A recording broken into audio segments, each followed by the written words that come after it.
देख रहे हैं अंबर टाइम्स। सिर्फ गाली गलौज जैसी छोटी सी बात हत्या जैसे जुर्म में तब्दील हो जाएगी, ऐसा किसी ने सोचा भी नहीं था। बर्थडे पार्टी के नाम पर षड्यंत्र रचा, युवक को पार्टी के नाम पर बुलाया, शराब पिलाई और बस कत्ल कर दिया। इस हत्याकांड में 5 नाबालिग भी शरीक हुए और जब हत्या का राज खुला तो नाबालिग भी आरोपी बन गए। मामला मोरवानी रेलवे स्टेशन के पास रेलवे ट्रैक पर मिले कनेरी गांव के युवक के शत विशत शव के मामले में रतलाम पुलिस ने बड़ा खुलासा किया है। दीनदयाल नगर थाना पुलिस ने इस मामले में 3 नाबालिग सहित 5 आरोपियों को गिरफ्तार कर हत्या के इस मामले का खुलासा किया है, जबकि 2 नाबालिग अभी फरार हैं। मृतक रवि गुर्जर की लाश रेलवे ट्रैक पर पड़ी मिली थी, जिसकी पोस्टमार्टम रिपोर्ट में उसकी मृत्यु धारदार हथियार और अन्य चोटों की वजह से होना पाया गया। जिसके बाद पुलिस ने लास्ट सीन थ्योरी के आधार पर गांव के ही अर्जुन गुर्जर और मुकेश कटारा से पूछताछ की तो मामला आपसी विवाद में हत्या का निकला। आरोपियों ने रवि गुर्जर द्वारा गाली गलौज करने और विवाद करने से नाराज होकर योजना बनाकर उसकी धारदार हथियार से हत्या कर दी और साक्ष्य छुपाने के लिए शव को रेलवे ट्रैक पर फेंक दिया था। पोस्टमार्टम रिपोर्ट में मृतक रवि की मौत रेलवे ट्रैक पर फेंके जाने के पूर्व ही होना पाया गया, जिसके बाद पुलिस ने मामले की जांच की तो रवि गुर्जर के ही 4 लोगों के साथ देर रात शराब पीते देखा गया। पुलिस ने जब संदेही अर्जुन गुर्जर और मुकेश कटारा से पूछताछ की तो मामले का खुलासा हो गया। मामले का खुलासा करते हुए पुलिस कप्तान अभिषेक तिवारी ने बताया, आने के बाद मृत्यु नहीं हुई है, बल्कि 2 तरह की इंजरीज हैं बॉडी में। एक तो मृत्यु पूर्व जो कुछ घाव है, शार्प इंजरीज हैं, और मृत्यु के बाद भी कुछ टकराने के जो ब्लंट ऑब्जेक्ट्स हैं, जैसे ट्रेन से टकराने से आ सकते हैं, वैसी इंजरीज हैं। उसको देखते हुए इसमें क्लैरिटी ये हुई कि ये यकीनन हत्या का मामला है और साक्ष्य छुपाने की दृष्टि से उसको ट्रेन ट्रैक में ऐसा रखा गया है जिससे कि उसकी पहचान छुपाई जा सके या कम से कम पूरा मामला ही छुपाया जा सके। इसमें तत्काल, क्योंकि शुरुआत से ही ये संदिग्ध स्थिति में दिख रहा था, तो एक थाना स्तर पे टीम का गठन किया गया और साथ ही साथ सीएसपी साहब और एडिशनल एसपी साहब को इसको विशेष सुपरविजन के लिए निर्देशित किया गया था। और साथ में साइबर की टीम और थाना डीडी नगर से जो हमारे सभी साथी कर्मचारीगण हैं, सब इंस्पेक्टर साहब, सभी लोगों ने काफ़ी गहन तरीके से इसमें सभी टेक्निकल और ह्यूमन इंटी के बेसिस पे कुछ चीज़ें निकल के आई। और इसमें आप देखेंगे कि 2 व्यक्तियों का नाम इसमें पहले निकल कर आया था कि जो लास्ट सीन के हिसाब से है कि जो अंतिम बार जब मृतक की उसमें पहचान हुई कि ये मृतक रवि गुर्जर नाम का व्यक्ति है, जो थाने का जो क्षेत्र है वहाँ का निवासी है, कनेरी का। इसका लास्ट सीन जो है 4-5 लोगों के साथ देखा गया है, उनमें से 2-4 लोगों के नाम सामने आए और उनके नाम के हिसाब से उनकी तस्दीक की गई। उनको बुला के पूछताछ जब शुरू हुई तो उसमें पूरा मामला खुल के सामने आया। इसमें कुल 7 आरोपी हैं, जिनमें से 2 वयस्क हैं। इसके अलावा बाकी 18 से कम वाले 5 आरोपी ऐसे हैं जो 18 वर्ष से कम के हैं, जिनके द्वारा सभी के द्वारा एकजुट एक राय होकर और थोड़ा प्लांट तरीके से इसकी हत्या कारित की हुई है। और उसके बाद हत्या कारित करने के बाद जो साक्ष्य छुपाने की दृष्टि से इसको रेलवे ट्रैक पर भेजा गया। सर, हत्या की वजह क्या सामने आई है, किस कारण से उसकी हत्या हुई? ये जो मृतक हैं उनका यदि पुराना रिकॉर्ड भी देखेंगे तो कुछ पुराना आपराधिक रिकॉर्ड भी है, थाने के जिले में है ये।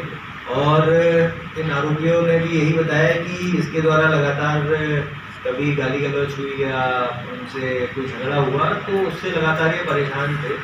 और हालांकि ऐसा कोई इनका विवाद अभी तक नहीं हुआ था, लेकिन उन्हें इससे जो छोटे छोटे विवाद हो रहे थे उससे इनके मन में एक बदले की भावना थी और उस बदले की भावना को इन्होंने जो है अंजाम दे दिया। सर, पुलिस अपराधियों तक कैसे पहुंच पाई है? क्या ऐसे प्रथम दृष्टया सबूत हाथ लगे थे जिसके कारण पुलिस अपराधियों तक पहुंच पाई है? इसमें मैंने जैसा बताया कि अपराधियों तक पहुंचना एक चैलेंजिंग टास्क था, क्योंकि ये शुरुआत में अज्ञात मर्द था और जब बाद में पता चला कि अज्ञात हत्या है, ब्लाइंड मर्डर जिसको हम लोग कहते हैं, जिसमें शुरुआत में मृतक की पहचान भी नहीं थी। तो सबसे पहले तो मृतक की पहचान करना हमारा उद्देश्य था और उसमें जो हाथ में कुछ, क्योंकि पूरा नाम नहीं लिखा हुआ था, फिर भी कुछ जो चीज़ें लिखी हुई थी उसके आधार पर आसपास के क्षेत्र के वहाँ से मिलान करते हुए इसकी पहचान सबसे पहले तो सिद्ध हुई। उसके बाद पहचान होने के बाद काफ़ी चीज़ें हमारे क्लोज में आ गई, जिससे कि लोकेलिटी और उसके आसपास इसका कहाँ मूवमेंट था, कहाँ ये आखिरी बार देखा गया था। और गोपनीय सूत्रों के हिसाब से कुछ 3-4 हम लोगों को एंगल्स मिले थे जो अलग अलग ग्रुप में, 3-4 ग्रुप में अलग अलग हम लोगों ने टीम लगाई थी। ग्राम सेजावता के मुख्य मार्ग पर करीब 2.5 बीघा जमीन पर बनाई जा रही कॉलोनी विवादों में घिर गई है। यह जमीन 4 पार्टनर्स की है, जिसका सौदा सन 2019 में किया जा चुका था। जमीन भी एक पार्टनर ने ही अपनी पत्नी सविता तिवारी के नाम से ली और 3 पार्टनर्स को विश्वास में लेकर रजिस्ट्री करवा ली, और जब पैसा देने की बात आई तो विश्वासघात कर धोखा करने की नियत उजागर हो गई। धोखे से रजिस्ट्री करवाने के बाद पार्टनर रघुनंदन तिवारी ने उक्त जमीन पर आवासीय कॉलोनी के लिए निर्माण भी शुरू कर दिया, जिसकी शिकायत हो गई।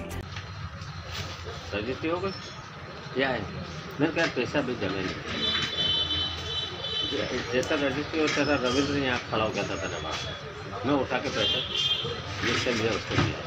अच्छा, वो कहीं यार कहाँ जा रहा है, ये थैली लेके मैं आता हूँ। बेटा बैठा लेके उसको दिया है पैसे वापस। वो पैसे उतना ही रखे जो मेरे को नंबर 1 में डाल देना थे। नंबर 2 के पैसे सारे आपने दे दिए, जिससे लिया उसको दे दिए क्योंकि इनको तो पैसा देना ही नहीं था इसमें। देना ही नहीं थे मेरे को। हाँ? तो कितने की डूबत हुई बाबूजी इनकी, एक ओरिजिनल तरीके से देखें तो? डूबत क्या की हुई है, इनका पैसा ही नहीं। अरे एक तरीके से इनकी नज़र के देखें तो 8 साढ़े 8 लाख रुपए के एक जने के 25 तो लाख। पैसे ज़्यादा बन रहे 86 में गई और 52 दे दिए अभी तक। हाँ। तो 86 और 52 का डिफरेंस कितना हो गया? कितना होगा? 8 लाख तो ये हो गए 60 पे, और 20 28 और 6 35 लाख रुपए हो गए क्या? तो 35 लाख रुपए में 35 होगा। 86 में से 52 घटाओ नहीं, कितने गए? क्यों टोटल कैसे गए? टोटल जमीन 86 लाख में बिकी। हाँ। 13 लाख रुपए 4 जनों ने ले लिया आपने। हाँ। 13 आपने सबको दे दिए, 3 को इनको दे दिए, आपके भी 13 आ गए एक तरीके से। 13 चौक 52 चले गए। हाँ। अब 52 में से 86 जाएंगे तो 35 लाख बचेंगे, कितने बचेंगे जोड़ो आप? हाँ तो 9 चौक 36 होगा क्या? हाँ 9 चौक 36, 9 लाख रुपए एक जने के गए। 27 लाख रुपए बोलता रहा मैं। हाँ तो 9 या 27 लाख रुपए रुपए। हाँ 9 तो आपके थे ही सही, 9 या 27, तो आप मतलब 27 लाख का सट्टा आज आप जीत गए। नहीं 27 लाख का सट्टा मैंने इनसे सौदा ही नहीं करा, एग्रीमेंट है ही नहीं मेरा। मैंने तो डायरेक्ट रजिस्ट्री कराई। नहीं मैंने उसको कहा वो दोनों आए, ये वाली बात छोड़ दे, ये मोबाइल में। कलेक्टर नरेंद्र सूर्यवंशी ने निर्देश पर ग्राम सेजावता में अवैध कॉलोनी निर्माण के विरुद्ध सख्त रवैया अपनाते हुए वहां निर्मित सीसी रोड को तुड़वाया गया। मामला ग्राम सेजावता का है, जहां सर्वे क्रमांक 197/5 और 197/6 पर अवैध कॉलोनी निर्माण की शिकायत सीएम हेल्पलाइन के माध्यम से प्राप्त हुई थी, जिसकी जांच नायब तहसीलदार रतलाम शहर द्वारा की गई। जांच में पाया गया कि उक्त भूमि बिना किसी सक्षम अधिकारी की अनुसूची के कॉलोनी निर्माण का प्रयास किया तथा लगभग 12 फीट चौड़ी सीसी रोड बना दी गई है। उक्त जांच प्रतिवेदन के आधार पर कलेक्टर के निर्देशानुसार कॉलोनी सेल रतलाम द्वारा सख्त रवैया अपनाते हुए एसडीएम शहर के माध्यम से भूस्वामी को 24 घंटे के भीतर अवैध निर्माण तोड़कर भूमि यथावत में लाने के निर्देश दिए गए। निर्देश के अनुपालन में गुरुवार शाम को उक्त अतिक्रमण हटाते हुए सीसी रोड ध्वस्त कर भूमि यथास्थिति में लाई गई। अपने साथ हुए धोखे पर अन्य पार्टनरों ने ही निर्माण कार्य तोड़ दिया। जमीन के पार्टनर रविंद्र व्यास ने बताया, जमीन है और इस जमीन पे क्या विवाद चल रहा है? आपके पार्टनर ने किस तरह आपसे धोखा दिया है? वो 2019 में सौदा हुआ था जमीन का हमारा, तो आरवा कुसुम वाले से सौदा हुआ था, जिसे कोरोना की वजह से कोरोना काल आ गया, उसमें रजिस्ट्री नहीं हो पाई। तो हमारे चौथे पार्टनर रघुनंदन जी तिवारी ने बोला कि ज़मीन में रख लेता हूँ। तो हमने, भाई हमारे पार्टनर भी है, हमारे मित्र रहे हुए, तो हमने वो ज़मीन तैयार हो गए अब देने के लिए, भाई आप रख लो। इन्होंने रजिस्ट्री करवा ली और बाद में बोला कि मैं पैसे आके देते हैं, पैसे नहीं दिए हमारे को, तो कैसे रजिस्ट्री हो गई। बाद में इन्होंने प्लाट के लिए रोड बनाई और प्लाट काटे गाँव में, जिसका हमने केस भी लगाया है, और हमारा धोखाधड़ी हमारे साथ हुई उसका हमने केस लगा रखा है, कोर्ट में केस भी चल रहा है, और इस तरीके से हमारे साथ धोखा हुआ है। और रोड इन्होंने बनाई। अभी हमारे को जो परसों दिन कलेक्टर साहब से एक नोटिस मिला कि भाई ये अवैध रोड, अवैध कॉलोनी, हमने उसका पालन करते हुए वो रोड हमने ध्वस्त कर दी, तोड़ दिए, और रोड पूरी तरह से तोड़ दी। और हमने वापस एक आवेदन कलेक्टर साहब को प्रस्तुत किया, जो हमने लिख के दे दिया कि हमने रोड समाप्त कर दी। हमारी रोड इन्होंने बनाई थी, तोड़ी हम तीनों ने मिलकर। जो आपके पार्टनर ने सौदा करा और आपको पैसा नहीं दिया, उसके पहले आपने रजिस्ट्री कैसे करवाई? रजिस्ट्री के लिए हमारे संबंध के हिसाब से ये लेके कि भाई चलो रजिस्ट्री आकर के पैसे ले लेना। हम रजिस्ट्री करवाने गए, आकर के बोला पैसे नहीं दिए हमारे को, रजिस्ट्री करवा के दुकान पे पड़े पैसे ले लेना। तो वो पैसे आकर के नहीं नोट पैसे छुपा दिए और पैसे नहीं दिया हमारे को, बदल गए पैसे के भैया रजिस्ट्री हो गई, जाओ तुम जो कर लो। दूसरे दिन के आज कम पड़ रहे, कल ले जाना, कल गए तो के बोले अभी पूरे नहीं हुए, परसों आना, परसों गए तो बदल गए कि पैसे नहीं है, जाओ तुम जो कर लो। तो आपके पार्टनर ने आपका धोखाधड़ी करी। हमने एसपी साहब को भी आवेदन दिया था, हमने कोर्ट में भी लगाया था, हमने थाने पे भी इसकी मतलब आवेदन दिया था और वो जांच चल रही है। कोर्ट में भी हमारा केस लगा रखा हमने। आपके पार्टनरों ने जमीन खरीदी थी तो वो जमीन पहले किसकी थी? पहले किसी और पार्टी की 10 साल हो गए उनको, वहाँ पे 10 साल हो गए थे जमीन। सन 19 में वापस सौदा हुआ था। हमने 2000 मतलब 10 साल पहले खरीदी थी चारों ने मिल करके। जब आपने जमीन खरीदी थी तभी जोशी रघुनंदन थे ना, हमारे पार्टनर है ना चौथे। जबकि शिकायतकर्ता हरीश व्यास ने बताया वहाँ पर अवैधता पाई जा रही थी, उसको देखते हुए मैंने सीएम हेल्पलाइन के माध्यम से एक शिकायत करी थी, जो कि कलेक्टर ने नायब तहसीलदार को जांच के आदेश दिए और कॉलोनी सेल और एसडीएम साहब ने मिलकर उसका पूरी जांच अवलोकन किया, तो उसमें पूरी तरीके से उस कॉलोनी को अवैध पाया गया। तो प्रशासन ने कॉलोनी को जो अवैध पाया गया, कॉलोनी कौन बना रहा था? कॉलोनी ये 4 जनों के पार्टनर थे, लेकिन उसमें बाद में पूरा पता लगा है कि इनके कुछ आपसी विवाद के कारण वहाँ कॉलोनी का निर्माण रघुनंदन तिवारी जी और उनकी पत्नी सविता तिवारी जी के द्वारा किया जा रहा था। तो प्रशासन ने उस कॉलोनी को तोड़ने के आदेश दिए हैं? 24 घंटे का प्रशासन ने अल्टीमेट दिया था। चारों जो भूमि स्वामी हैं उनको चारों को 24 घंटे का अल्टीमेटम दिया था प्रशासन ने, और उसमें से बताया जा रहा है कि 3 जनों ने मिलकर उस कॉलोनी को ध्वस्त किया है। क्या क्या निर्माण हो चुका था वहाँ पर? सीसी रोड डल चुकी थी, उसके बाद अंडरग्राउंड पाइपलाइन भी डालने की कोशिश की जा रही थी, लेकिन उससे पहले ही प्रशासन ने नोटिस जारी कर दिया और उसे ध्वस्त करवा दिया। जो कॉलोनी में निर्माण कार्य चल रहा था, ये तीनों पार्टनर ने मिलकर करा था या एक ही पार्टनर ने? ये पता लगा है कि इनका कुछ आपसी विवाद हुआ था, कुछ ज़मीन को लेके इनका विवाद भी चल रहा था, क्योंकि वो धोखे से सविता तिवारी जी के नाम पे रजिस्ट्री करवा ली थी, इनको पैसे नहीं दिए थे, इस तरीके से विवाद चल रहा था। ये सविता तिवारी और रघुनंदन तिवारी के द्वारा इस कॉलोनी का निर्माण किया जा रहा था, और कुछ मुझे एविडेंस भी मिले थे कि एग्रीमेंट वगैरह भी मिले थे, जिसकी बुनियाद को देखते हुए फिर मैंने सीएम हेल्पलाइन पर शिकायत करी। आप प्रशासन की इस कार्रवाई से संतुष्ट हैं? मैं प्रशासन की इस कार्रवाई से संतुष्ट हूँ, और प्रशासन इस तरीके की जो अवैध कॉलोनियों को निर्माण कर रहे हैं उन लोगों पर सख्त से सख्त कार्रवाई करें। मैं प्रशासन का बहुत बड़ा इसके लिए ऋणी रहूँगा कि प्रशासन ने बहुत अच्छी कार्रवाई करी। मोटा आवंटन खर्च कर सफाई में हर बार विफल रहा रतलाम नगर निगम एक बार फिर स्वच्छता में बाजी मारने के प्रयासों में जुटा है और फिर से जनधन की सफाई करता नजर आ रहा है। शनिवार को नगर निगम ने शहर में आई 2 रोड स्वीपिंग मशीनों का जश्न मनाया और नगर सरकार ने अपनी उपलब्धि और जनता को सौगात बताने का पॉलिटिकल ड्रामा कर मशीनों का शुभारंभ किया, जबकि मैदानी हकीकत कुछ और ही है। निगम के गलियारों में चर्चा है कि ये दोनों स्वीपिंग मशीनों को खरीदा नहीं गया है, ठेका पर इंदौर से मंगाई है। जो पुरानी मशीनें हैं जो नए कलेवर में शहर में शर्तों के मुताबिक रोज 8 घंटे अपनी सेवाएं देकर शहर की सिर्फ सीसी रोड की सफाई करेगी। इन मशीनों की कीमत 45 लाख बताई जाती है।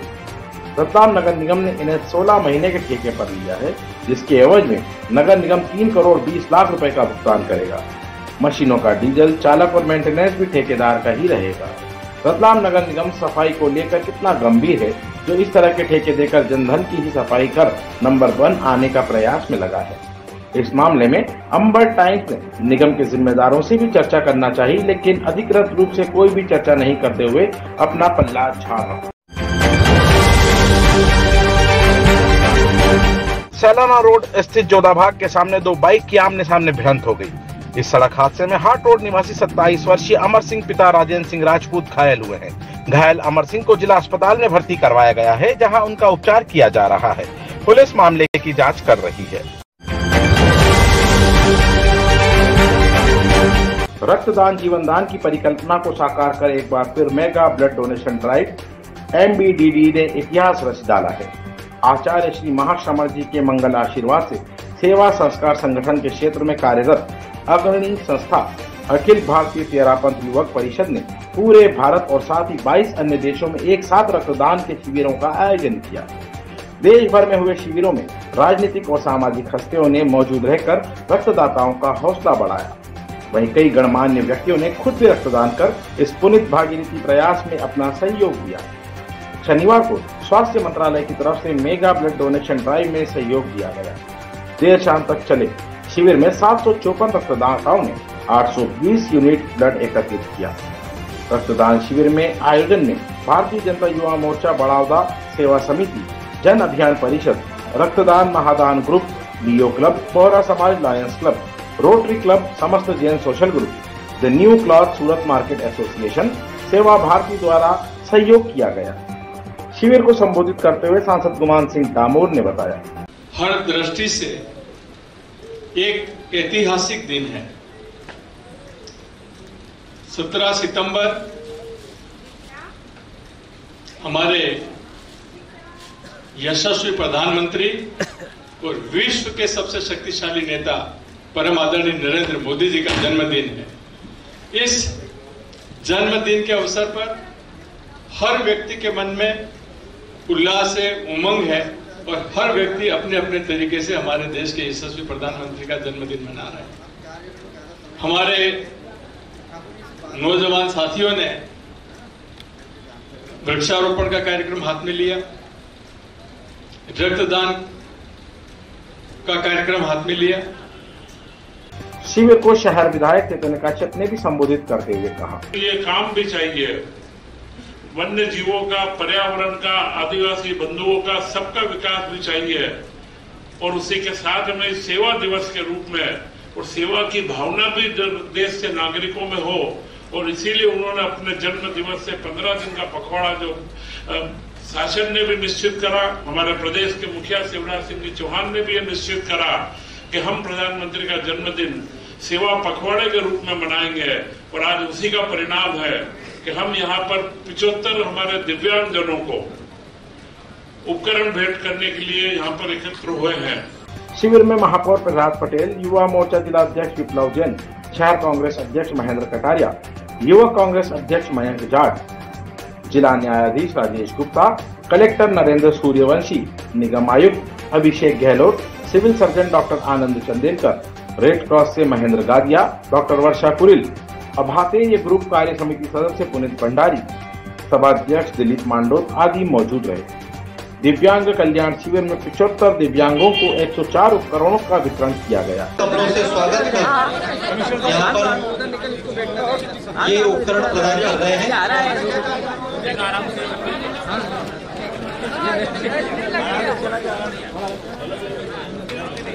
सभी दिव्यांगजनों को उपकरण यहाँ प्रदान किए गए हैं। संचालक पंचायत एवं सामाजिक न्याय मैडम।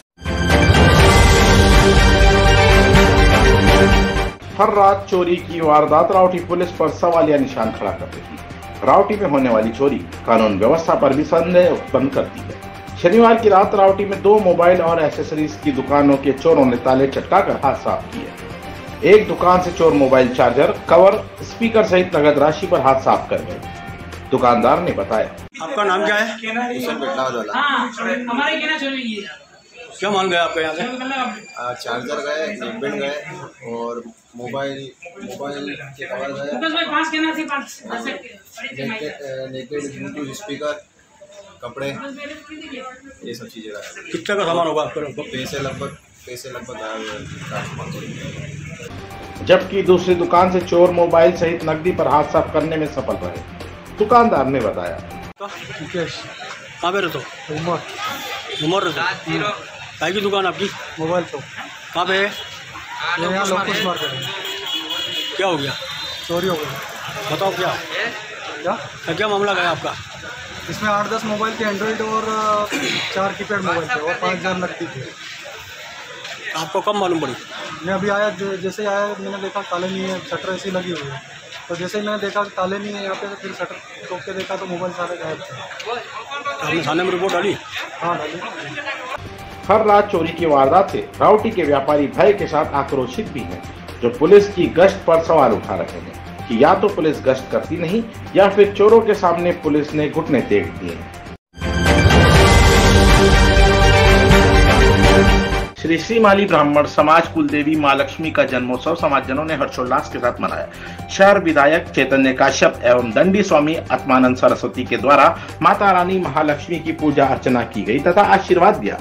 समिति की ओर से शहर विधायक कश्यप का शॉल, श्रीफल एवं स्मृति चिन्ह प्रदान कर सम्मान किया गया। विधायक ने चल समारोह का शुभारंभ कर रानी जी के मंदिर की ओर से रवाना हुए। वहां से समाजजन मानस चौक स्थित महालक्ष्मी मंदिर पहुंचे।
समारोह शहर के मुख्य मार्गों से होता हुआ पैलेस रोड स्थित महालक्ष्मी मंदिर पहुंचा, जहां समाजजनों ने महालक्ष्मी जी की पूजा अर्चना कर आशीर्वाद लिया। श्रीमालीवास स्थित महालक्ष्मी मंदिर पर महापौर प्रहलाद पटेल एवं समाजजनों ने पूजा आरती कर दर्शन लाभ लिया। श्री मेहंदी कुई बालाजी हनुमान मंदिर में भी संगीतमय कथा का पारायण करवाया जा रहा है। व्यासपीठ पर पंडित योगेश्वर शास्त्री भागवत कथा का पारायण करवा रहे हैं। यहाँ कथा का श्रवण कर रहे भक्तों से कथा के दौरान कहा गया कि भगवत जी एक ऐसा ग्रंथ है जो मनुष्य में निराशा को दूर कर आशा के प्रकाश का संचार करता है। भगवत कथा सिर्फ श्रवण ही नहीं करना है, बल्कि अपने आचरण में भी उतारना है।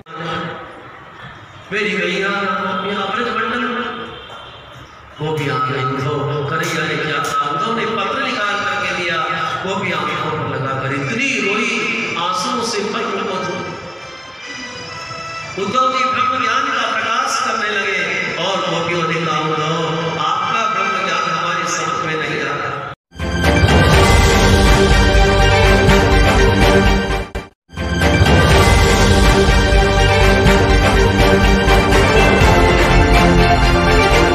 आप देख रहे हैं अंबर टाइम्स।